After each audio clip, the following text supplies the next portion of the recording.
سیاسی جماعت کی حکومت نہیں ہے، یہ مختلف سیاسی جماعتوں کا اتحاد ہے، اور ظاہر ہے کہ اس قسم کی کسی بھی بات پر حتمی فیصلہ اور ظاہر ہے کہ اس قسم کی کسی بھی بات پر حتمی فیصلہ اتحادی مل کر کریں گے، اور اتحادیوں کی مشاورت کے بغیر کوئی فیصلہ نہیں کیا جا سکتا۔ لیکن بطور پی ایم ایل این ہم اپنا موقف اس موقع پر پیش کرنا ضروری سمجھتے ہیں۔ عمران خان صاحب کی کل کی جو دھمکی آمیز پیشکش ہے، اس پر بات کرنے سے پہلے کچھ ماضی میں جانا اور جھانکنا ضروری ہے۔ قوم جانتی ہے کہ جب موجودہ قومی اسمبلی کا پہلا اجلاس ہوا باقاعدہ، تو قائد حزب اختلاف نے تمام تر جو ریگنگ کی گئی تھی 18 کے الیکشن میں، اور جس طرح سہولت کاروں سے مل کے عمران خان صاحب کو الیکشن چوری کر کے دیا گیا تھا، اس کے باوجود انہوں نے میثاق معیشت کی پیشکش کی، کیونکہ ہم جانتے تھے کہ ملکی معیشت جو ہے اس کو مزید ہچکولے نہیں ملنے چاہیے۔ شہباز شریف صاحب کی میثاق معیشت کی پیشکش کا، جو کہ متحدہ اپوزیشن کی جانب سے یہ آفر کی گئی تھی، عمران خان صاحب اور ان کے ساتھیوں نے مذاق بنایا، اس کا تماشا بنایا اور اس کو کبھی سنجیدگی سے نہیں لیا۔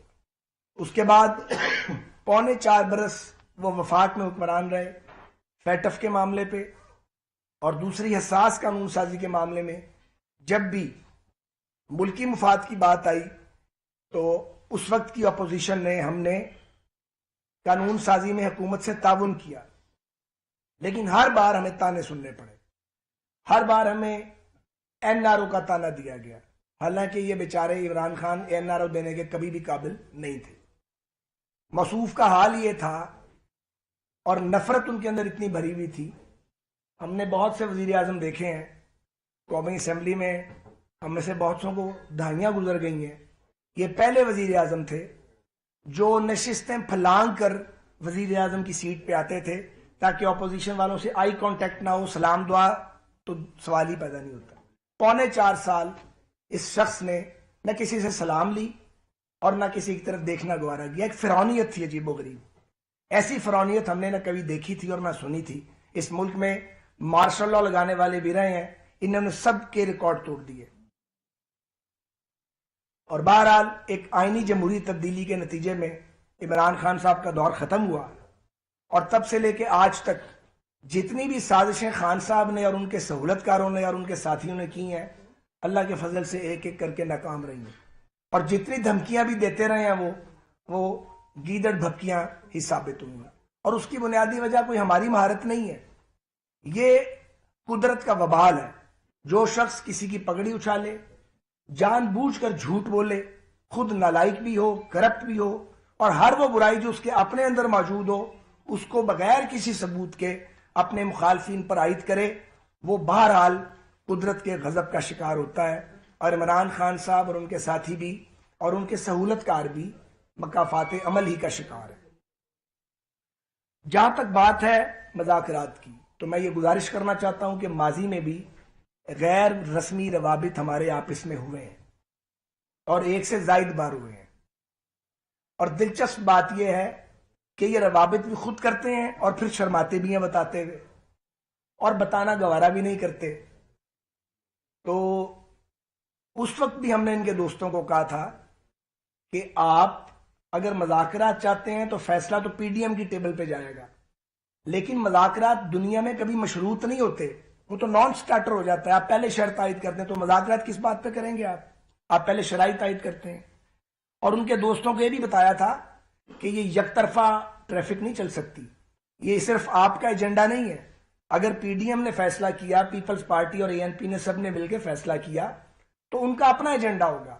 اور میں یہ بھی عرض کرتا چلوں کہ ہمارے بعض اتحادیوں کو اس بات پر شدید تحفظات ہیں کہ ان سے بات نہیں کرنی اور کسی طرح کی کوئی فیس سیونگ نہیں دینی۔ ٹھیک ہے، ہم یہ سمجھتے ہیں کہ مذاکرات کا عمل سیاست کا حصہ ہے، مذاکرات سے پیچیدہ مسائل کا حل نکلتا ہے۔ اگلے دن رانا ثناء اللہ صاحب نے بھی یہ بات کی ہے، کل ہی کی ہے بات، میں نے بھی کی ہے، اور بھی ہمارے ساتھی یہ سمجھتے ہیں لیکن ہر بات کرنے کا کوئی سلیقہ ہے.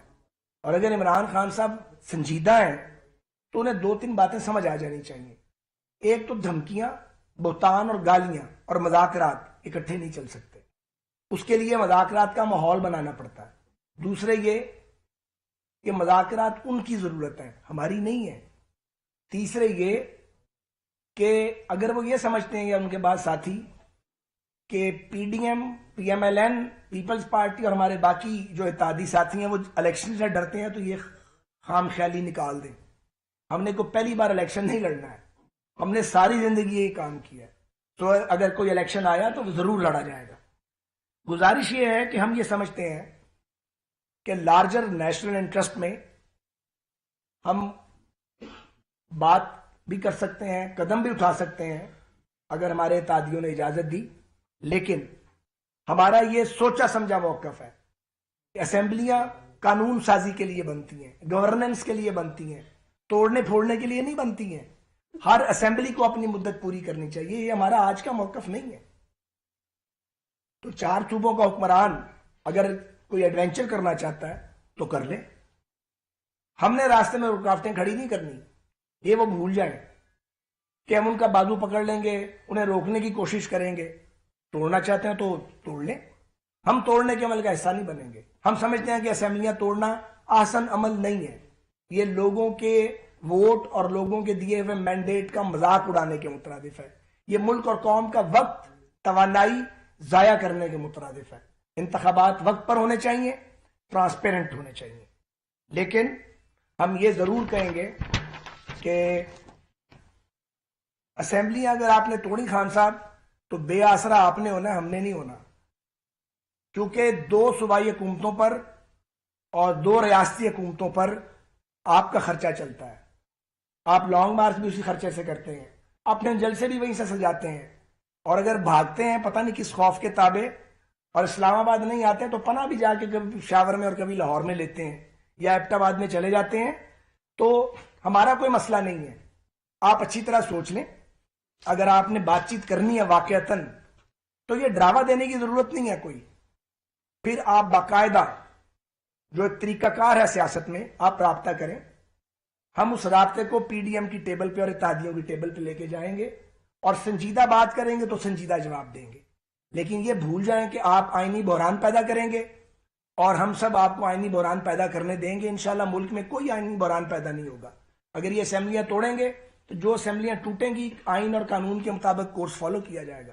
سندھ اسمبلی موجود رہے گی انشاءاللہ، بلوچستان کی اسمبلی موجود رہے گی، نیشنل اسمبلی موجود رہے گی.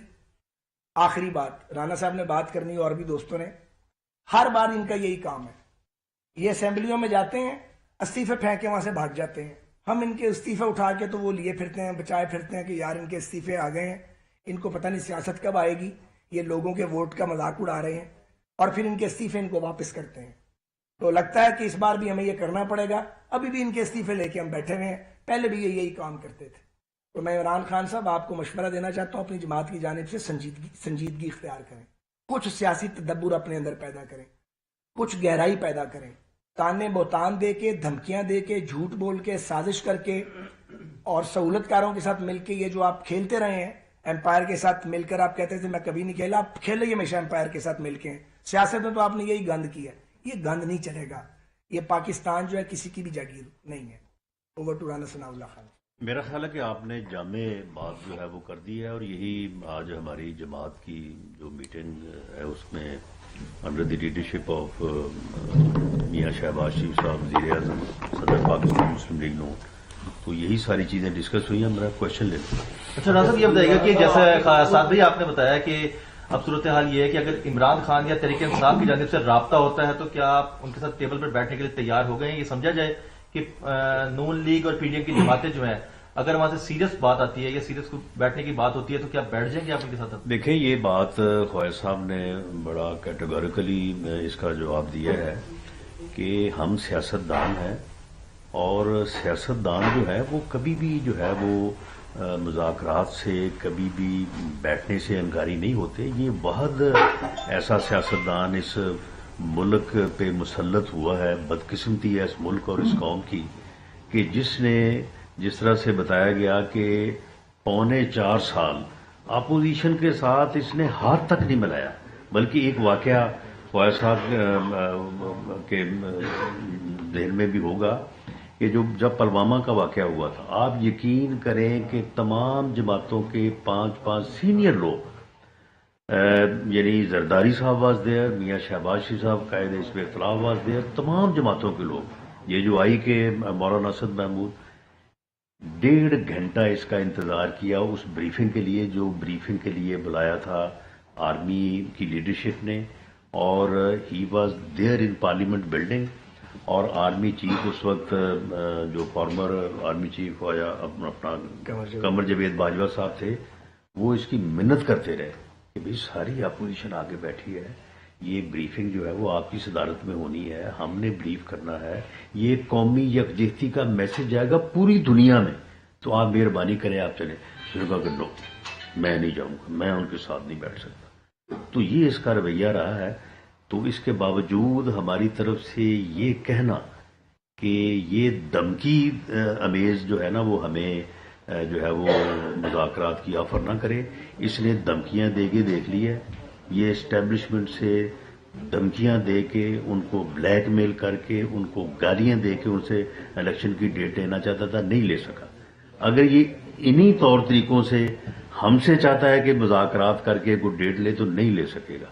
یہ جو ایک سیاسی طریقہ ہے اس کے مطابق یہ آئے، اور وہ معاملہ جو ہے وہ ہم پی ڈی ایم میں لے کے جائیں گے، اور پی ڈی ایم جو فیصلہ کرے گا اس کے مطابق جو ہے وہ ٹھیک ہے۔ سر لگتا ہے اونٹ پہاڑ کے نیچے آ گیا، وہ کیسے سیاسی طور پہ آئے؟ نہیں، یہ اونٹ نہیں پہاڑ کے نیچے آیا۔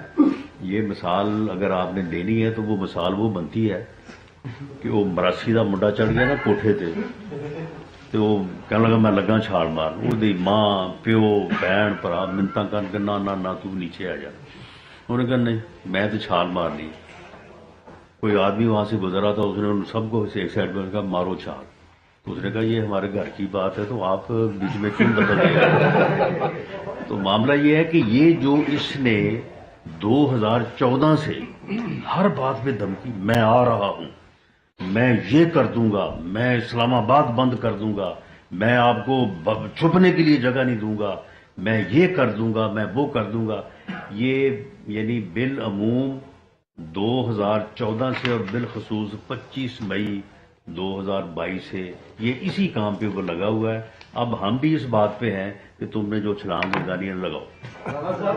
That is a very good initiative by the Pakistan Muslim League Noon کہ مذاکرات کی آفر ہے، سیاستدانوں کو ہمیشہ مذاکرات کرنے چاہیے، اور مسلم لیگ نون نے اپنا فیصلہ بتا دیا۔ پی ڈی ایم کی میٹنگ کب آپ کال کرنے جا رہے ہیں؟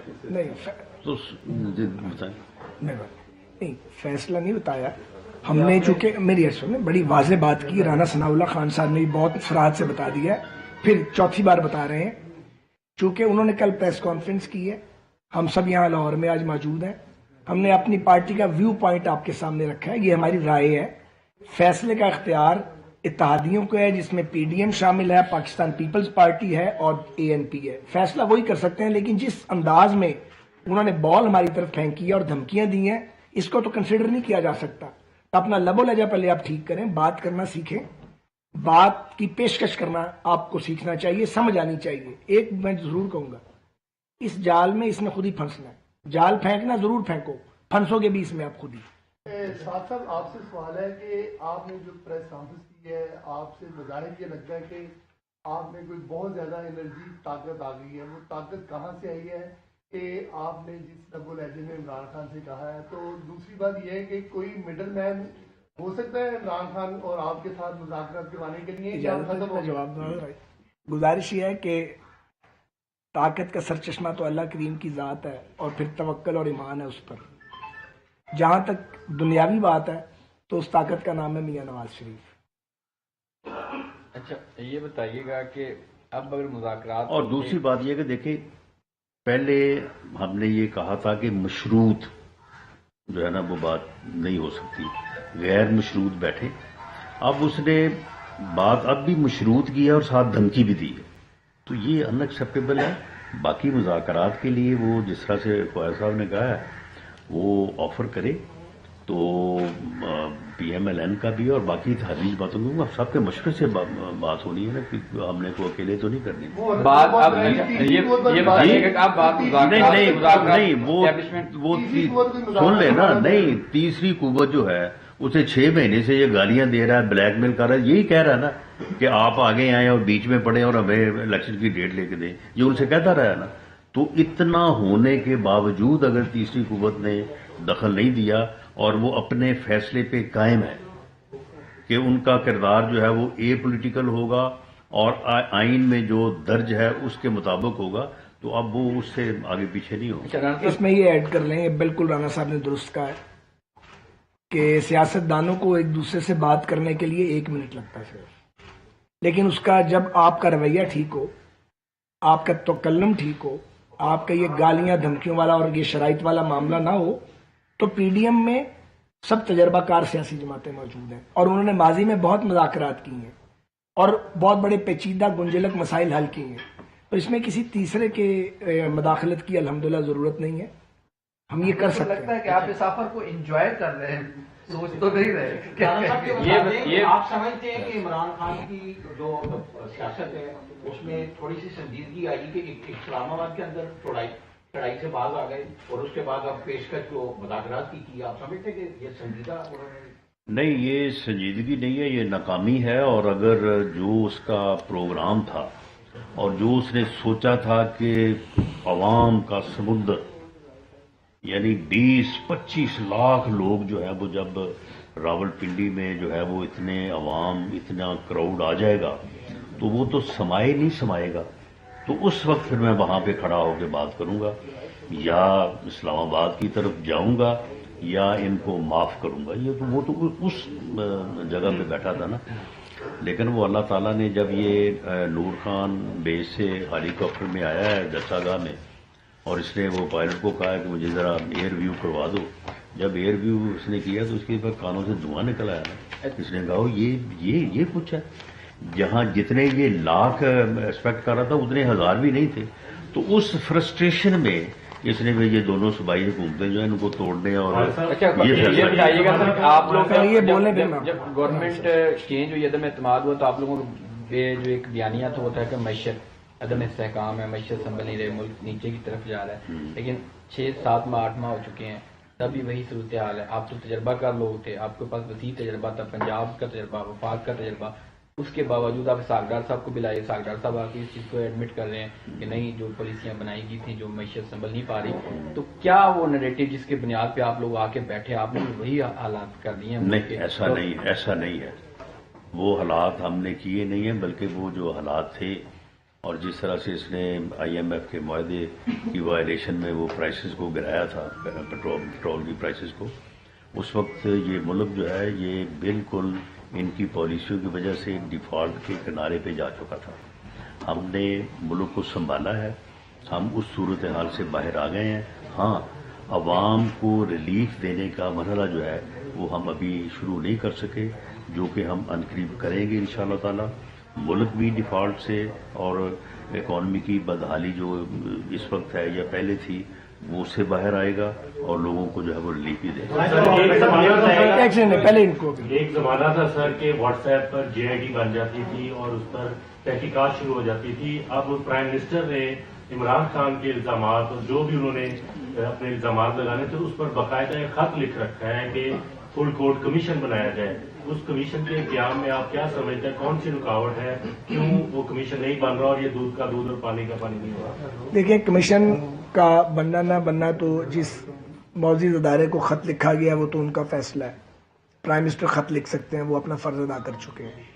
یہاں پہ جو ابھی میرے ساتھی نے بات کی ہے معاشی تباہی کی، تو مجھے صرف یہ کہنا ہے کہ یہ کیا دھرا عمران خان صاحب کی نالائکیوں اور ان کے نکمے پن کا اور ان کے کھلنڈرے ساتھیوں کا تھا، جنہیں ریاستی امور کا کوئی تجربہ نہیں تھا. انہوں نے گورننس کی نہیں. ان کا 1 پوائنٹ ایجنڈا تھا، اپنے مخالفین کو بیٹ کرو، مقدمات بناؤ اور جھوٹا نیریٹو ڈیولپ کرو، 1 کروڑ نوکریاں، 50 لاکھ گھر، اور جو انہوں نے دعوے کیے تھے 1% بھی پورے نہیں ہوئے. ہمیں تو ایک مری مکی معیشت جو ہے وہ ملی ہے. ہم ایک آئینی تبدیلی کے ذریعے آئے ہیں. اور اگر یہ، اور اس کے بعد پھر ان کی سازشیں دیکھیں آپ کہ ہم ان کی IMF سے چھوڑی ہوئی ڈیل جو انہوں نے خراب کی تھی، ہم اس کو کمپلیٹ کرنے جا رہے ہیں، اور ان کے جو سابق وزیر خزانہ ہیں اور 2 وزرائے خزانہ وہ بات چیت کر رہے ہیں کہ ان کو تارپیڈو کرو. وہ ہم نے تھوڑے تارپیڈو ہونا تھا، وہ تو ملک نے ہو جانا تھا. اسی طرح مختلف مقامات پر اور مختلف مواقعوں پر عمران صاحب نے اور ان کے ساتھیوں نے یہ کوشش کی ہے کہ پاکستان کو سری لنکا کی سچویشن کے اندر لے کے جائیں. کبھی ایٹم بم گرانے کی بات کرتے تھے. آپ دیکھیں یہ کس قسم کا آدمی ہے اور دماغ پر کن شیاطین نے ان کے قبضہ کیا ہوا ہے کہ اگر آپ حکمران نہیں ہیں تو 22 کروڑ لوگوں کا یہ ملک جو ہے یہ جدھر مرضی چلا جائے اور آپ کو ہر قیمت پہ حکمرانی چاہیے. کبھی ایسا بھی ہوتا ہے؟ آپ یہ ان سے پوچھا جا سکتا ہے آپ نے 4.25 سال میں کون سا میگا پروجیکٹ بنایا پاکستان میں؟ ان سے پوچھا جا سکتا ہے کہ آپ نے 70 سال میں جتنا قرض نہیں لیا گیا آپ نے 4.25 سال میں لیا، وہ کہاں لگایا آپ نے؟ ہم تو ان کا بوجھ تھا وہ ہمارے سر پہ آ گیا ہے. ہم بھاگ سکتے تھے، ہم پہلے بھی یہ بتاتے رہے ہیں، رپیٹ کر دیتے ہیں. ہم چاہتے تو ایک موقع آ گیا تھا کہ ہم نکل جاتے اور IMF کی ڈیل ہوتی نہ ہوتی، کیئر ٹیکر بھگتتے، لیکن بھاگ کے کدھر جائیں؟ یہ ہمارا ملک ہے، ہماری قبریں بزرگوں کی یہاں ہیں، یہی ہم نے دفن ہونا ہے. ہم پاکستان کو اس طرح تنہا چھوڑ جاتے؟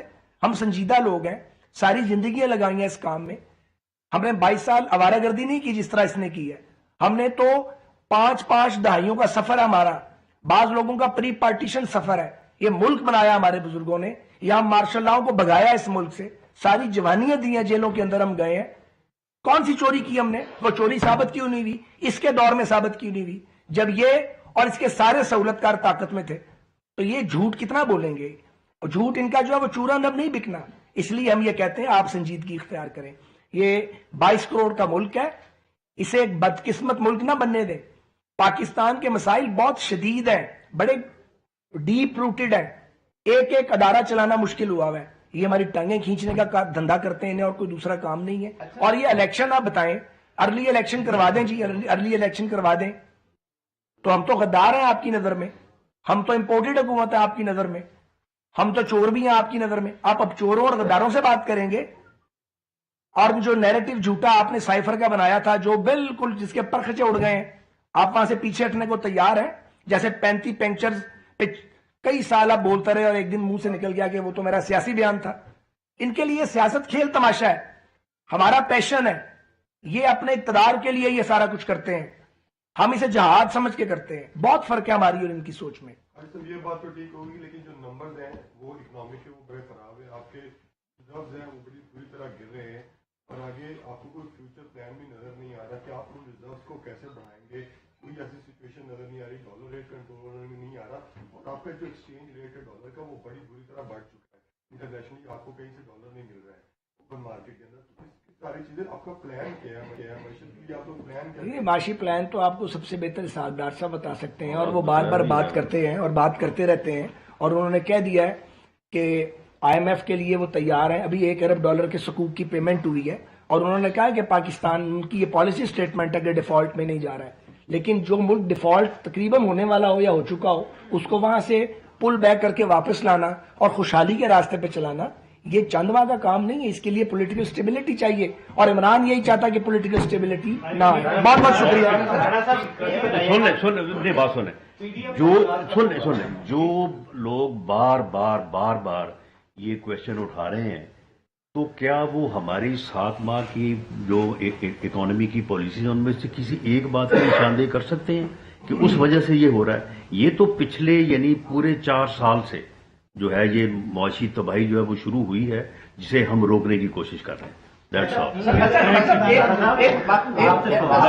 ایک سابق افسر نے اعتراف کیا کہ انہوں نے اس کے بعد آپ کا سابق افسر نے اعتراف کیا کہ انہوں نے آئین پاکستان کی خلاف ورزی کی.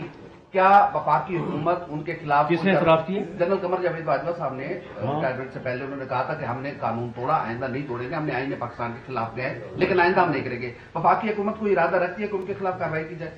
وفاقی حکومت ایک ہی ارادہ رکھتی ہے کہ پاکستان کو سٹیبلائز کیسے کرنا ہے، بجائے اس کے کہ ہم گڑے مردے اکھاڑیں. اور ایک نئی بات سنیں جناب، ہمیں بولنے دینا، سوال آپ نے کرنا، جواب ہم نے دینا. بجائے اس کے کہ گڑے مردے اکھاڑیں، بجائے اس کے کہ ایک دوسرے کی گریبان پھاڑیں، ہم پاکستان کو آگے لے کے جانا چاہتے ہیں. ایک بات رانا صاحب نے کی ہے، اس میں تھوڑا اضافہ کر لیں. 4 سال کی بربادی اس کی ہے، اور بربادی اس دن شروع ہوئی تھی جس دن نواز شریف صاحب کو غیر قانونی اور غیر آئینی طور پہ سازش کے ذریعے